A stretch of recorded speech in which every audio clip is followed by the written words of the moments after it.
Since you haven't learned to respect your elders, it's time you learn to respect your betters.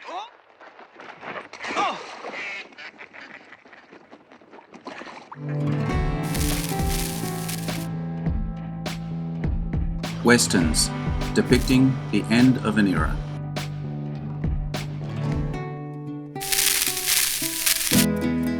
Almost a subgenre of westerns is the time period around the turn of the 19th to 20th century, the end of the traditional frontier western, making way for the modern era.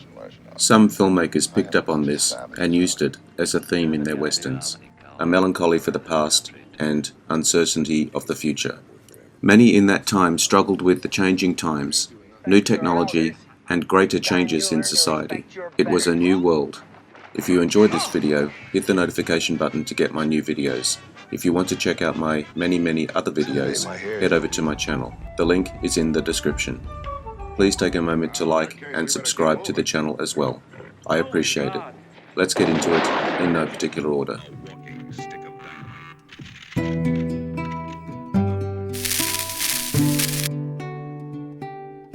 The Shootist, 1976.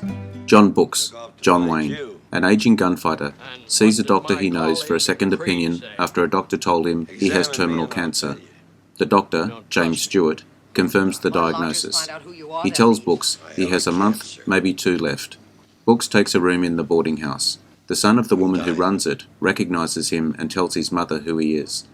She doesn't like his kind, but when he tells her of his condition, she empathizes. Her son, Ron Howard, wants him to teach him how to use a gun. Brooks tells him that killing is not something he wants to live with. Brooks, not wanting to go through the agony of dying from cancer, seeks a quicker way to go. We all know now that this was Wayne's last western, the end of an era indeed. And to you two, I say goodbye.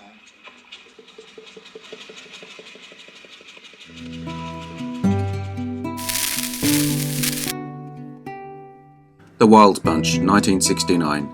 In 1913 Texas, Pike Bishop, the leader of a gang of aging outlaws, seeks to retire after a final robbery of silver from a railroad payroll office.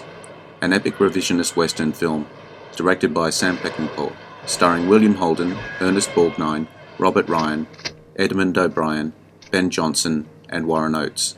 The plot concerns an aging outlaw gang on the Mexico-United States border, trying to adapt to the changing modern world, as the traditional American West is disappearing around them. The film was controversial because of its graphic violence and its portrayal of crude men attempting to survive by any available means.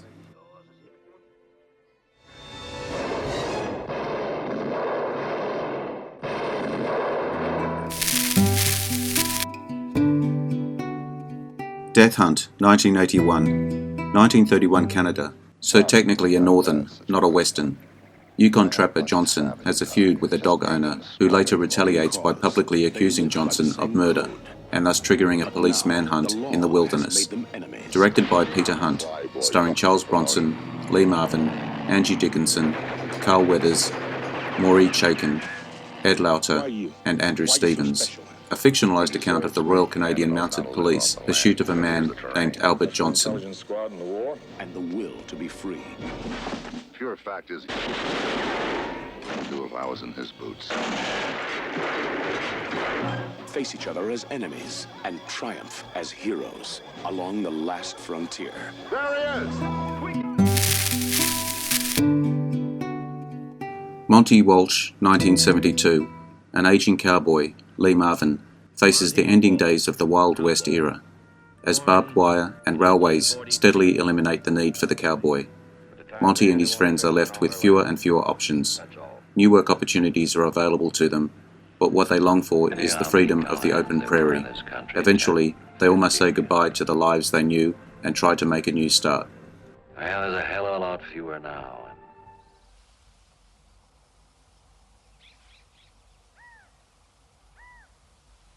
I wonder how you would wrestle. We did it.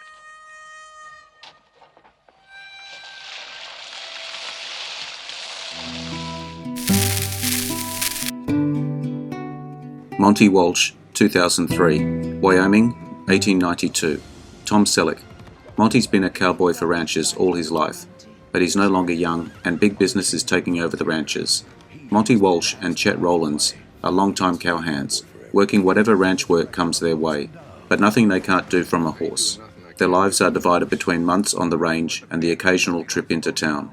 Monty has a long-term relationship with prostitute Martine Bernard, while Chet has fallen under the spell of the widow who owns the hardware store.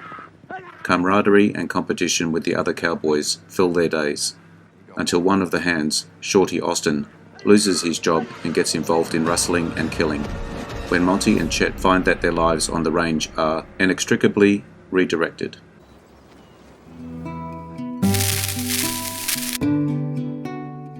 Big Jake, 1971. McCandless Ranch is run over by a gang of cutthroats led by the evil John Fane, Richard Boone. They kidnap little Jacob McCandless and hold him for $1 million ransom. There is only one man brave enough, tough enough, and smart enough to bring him back alive, and that man is Big Jake, John Wayne. Now you understand. Anything goes wrong, anything at all. Your fault, my fault, nobody's fault. Buffalo Bill, 1976. Buffalo Bill and the Indians, or Sitting Bull's History Lesson, is a revisionist Western film directed by Robert Altman and based on the 1968 play Indians by Arthur Koppett. It stars Paul Newman as William F. Cody, alias Buffalo Bill, along with Geraldine Chaplin, Will Sampson, Joel Grey, Harvey Keitel, and Burt Lancaster as Bill's biographer, Ned Buntline. As in his earlier film, MASH, Altman skewers the American historical myth of heroism. In this case, the notion that noble white men fighting bloodthirsty savages won the West. However, the film was poorly received at the time of its release, as the country was celebrating its bicentennial. On this great nation, unless it comes up again in the morning. The Grey Fox, 1982. Old West highwayman Bill Miner, known to Pinkertons as the Gentleman Bandit, is released in 1901 after 33 years in prison, a genial and charming old man. He goes to Washington to live and work with his sister's family, but the world has changed much while he has been away, and he just can't adjust. So he goes to Canada and returns to the only thing familiar to him, robbery, with stagecoaches changed to trains. Are you indeed?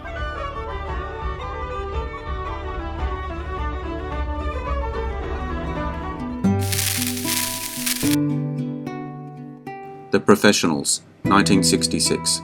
A rich Texan, J.W. Grant, selects 3 men and invites them to his private train to offer them a contract: rescue his wife, who has been kidnapped by a Mexican revolutionary. The leader of the men, Rico, decides they would be a better team if Grant would hire one more man, an explosives expert. Grant quickly agrees, and soon the 4 are off to complete the contract. However, while on the trail, they discover some interesting facts, like has Mrs. Grant really been kidnapped? Raza. Captain Jesus Raza. Jesus. What a name for the bloodiest cutthroat in Mexico. That's a lot of woman there. Beautiful, classy, and guts. Go to hell. Yes, ma'am. I'm on my way. Duck You Sucker, 1971, aka A Fistful of Dynamite. Packed with dynamite, Irish rebel and explosives expert John H. Mallory, James Coburn, finds himself in revolution-torn 1913 Mexico, riding a V-twin Indian motorcycle, crosses paths with a short-fused Mexican bandit, Juan Miranda, and his gun-toting outlaws. Before long, his expertise in explosives becomes evident. Bent on putting Mallory's skills to good use, Devious Juan forms an uneasy partnership with John to rob the impregnable Mesa Verde National Bank. Instead, what seems like an unmissable opportunity to get rich becomes a trap, enmeshing the unlikely duo in the revolution, having no other choice but to fight together with the troops of Pancho Villa and Emiliano Zapata against the evil Colonel Gunter Reza. Can John's dynamite get them out of the tight spot?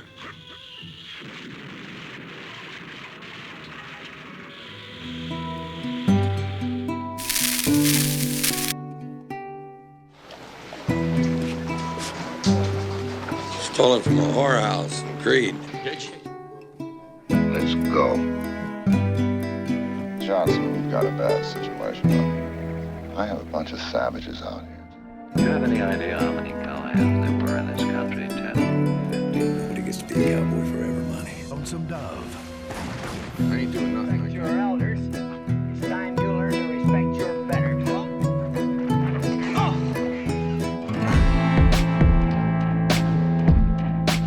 If you want to see all my new videos as they come up, subscribe and hit the notification bell. Catch all my other videos by looking at my channel. The link is in the description. Leave me your comments. Check out my Facebook page as well. Like and share. I am Wrangler. Adios. See you again soon.